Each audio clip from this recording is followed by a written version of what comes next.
ரயில் பயணிகளுக்கு ஒரு மிகச்சிறந்த புத்தாண்டு பரிசு. தெற்கு ரயில்வேயின் புதிய கால அட்டவணை இன்று முதல் நடைமுறைக்கு வந்துள்ளது. இதன்படி தமிழகத்தின் தென் மாவட்டங்களுக்கு செல்லும் ரயில்கள் உட்பட மொத்தம் 65 விரைவு ரயில்களின் வேகம் அதிகரிக்கப்பட்டுள்ளது. இதன் மூலம் பயணிகள் தங்களது பயண நேரத்தில் 5 நிமிடங்கள் முதல் அதிகபட்சமாக 85 நிமிடங்கள் வரை சேமிக்க முடியும். இந்த புதிய மாற்றத்தின் மூலம் கொல்லம் டு தாம்பரம் எக்ஸ்பிரஸ் ரயிலின் பயண நேரம் அதிகபட்சமாக 85 நிமிடங்கள் குறைக்கப்பட்டுள்ளது.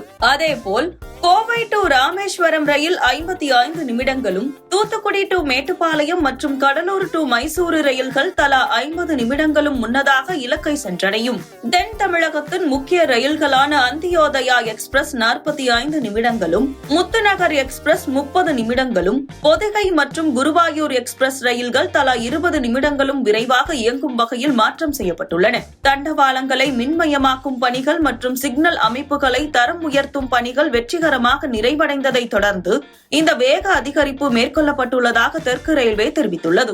விரைவு ரயில்கள் மட்டுமின்றி 14 குறுந்தொலைவு பயணிகள் ரயில்களின் வேகமும் அதிகரிக்கப்பட்டுள்ளது. குறிப்பாக நெல்லை டு செங்கோட்டை இடையிலான ரயில் 35 நிமிடங்கள் விரைவாக சென்றடையும். பயணிகளின் கூட்ட நெரிசலை குறைக்க 7 வந்தே பாரத் ரயில்களில் 40 கூடுதல் பெட்டிகள் இணைக்கப்பட்டுள்ளன.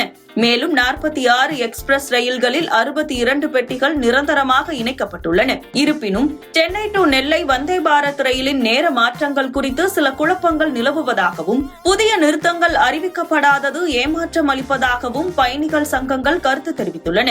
புதிய கால அட்டவணையின்படி 44 ரயில்களின் எண்கள் மாற்றம் செய்யப்பட்டுள்ளன. எனவே பயணிகள் தங்களது பயணத்தை தொடங்கும் முன் அதிகாரப்பூர்வ இணையதளம் அல்லது மொபைல் செயலி மூலம் ரயில்களின் சரியான நேரத்தை உறுதி செய்து கொள்ளுமாறு அறிவுறுத்தப்படுகிறார்கள்.